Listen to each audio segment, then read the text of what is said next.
Jazz, AJ, mornings. Pat Fanaro with Home Remedies is here, and he'll answer any question you have about your mortgage, maybe getting out or whatever. Short sale, loan modification. Andy in New Britain. Morning, guys. Great show. Thank you, brother. Hey, Pat, got a question for you here. 2007, my ex-wife bought a condo. We got divorced, 2005. 2007, she bought a condo. I moved back in with her. That's another whole segment you can do, and I'll tell you about it later. Sounds good. I want to hear about that. You do a segment on it, I'll call it. But what she did, she bought the condo. She hasn't been working for a few years now, in between workers' comp. She got laid off. I retired from the state. She gets a part of my pension, which is no big deal. That's good for her because it helps her out. Is there any way that she can lower her rate because she's at 6 point something right now? Not counting my income. No, I'm sorry, not counting your income? Yeah. Okay, well, basically she's had a loss of income, so she would, in theory, qualify for a loan modification. Who's her lender? Cenlar, I think it's called. Okay, I'm not familiar with them. They may just be a servicer for the actual investor who owns the loan. But has she called them and asked them if she would qualify for a loan modification? Yes, she did, but I think she went and told them that I was helping with the mortgage. See, I pay over beyond my half of the mortgage to help out to knock it down 2 payments. I pay at least 2, I think almost 3 payments a year extra. Mm-hmm. Well, are you on the loan? No, not at all. Okay, and you're not on title either? No. Okay, so you're just helping out. But is it a part of your divorce settlement? No. So you're just doing it? That's why it's another segment, because the divorce wasn't really kind of like, we should never have gotten divorced. It's kind of like I did some things I shouldn't have done. All right. But anyway, you're legally divorced, so she's single, and she wouldn't be lying if she wrote she's single. It's not part of any divorce settlement. Right. So it's not income she has to write down. You're doing it on a volunteer basis. I mean, it is kind of shady, but, Isn't it a little shady? It's a little bit. Yeah, but the facts are, she's had a loss of income. Right. So, regardless of whether you're helping or not, she's had a loss of income. She has someone who's willing to help her stem the tide in the meantime, but she can't rely on that. Tomorrow, you guys may have another fight, and you're not going to pay. That's true. Yes. So, I mean, she should definitely call the lender and ask if it's, possible for her to qualify for a loan modification. They're going to ask her for a lot of paperwork, and she'll submit it, and Chaz knows, and then... it's a nightmare. Yeah. Yeah. Get ready for it. They make it so hard, so people just say, you know what, screw it. I give up. Mm-hmm.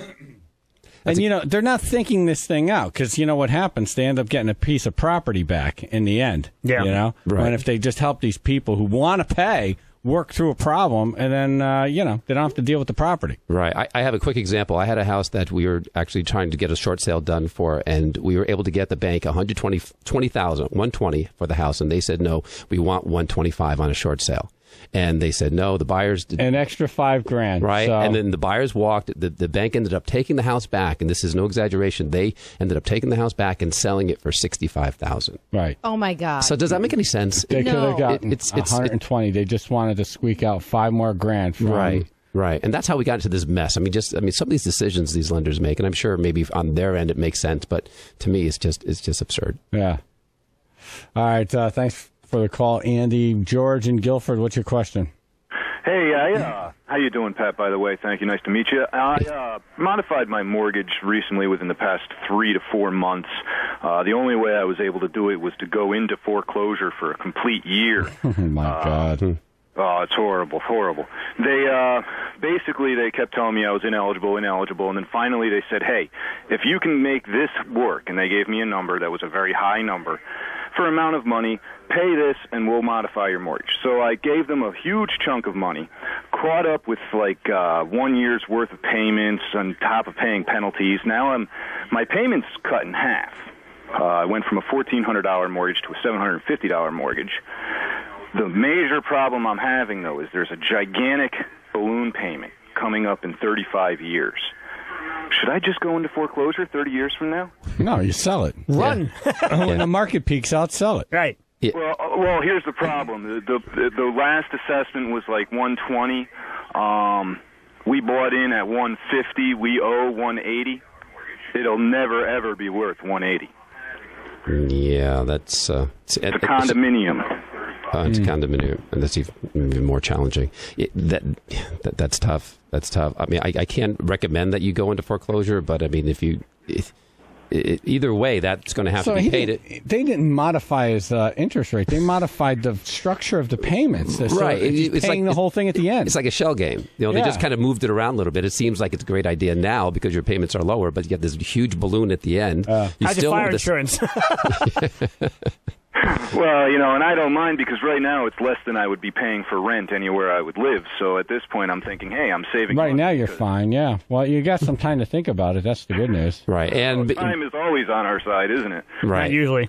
And maybe the value of the condo will, over that period of time, maybe it will jump up to a number where it's going to make sense, so you can sell it and not have to come up with money. But right now, it's not a pretty picture. But you really are kind of stuck. You have to kind of stay there. Yeah. All right. Well, I appreciate your time, Chaz. Good luck with your situation there. Thanks, man. You too. Eventually you'll be using that toilet paper to clean your backside because it's not worth anything else anyway. So you guys have a great one. Thanks for the advice. All right. Well, I use the toilet paper to clean my backside anyway. That was inspirational, wasn't it? What else do you use it for? I use it to blow my nose in for that. That's it. Paper mache? I think he was talking about the paperwork. Gotcha. Oh, gotcha. All right. So, Pat, thanks for coming. President Home Remedies, 203-498-9100. We will link up on our sites. Thanks, Pat. Thanks for having me. Chaz, AJ, mornings.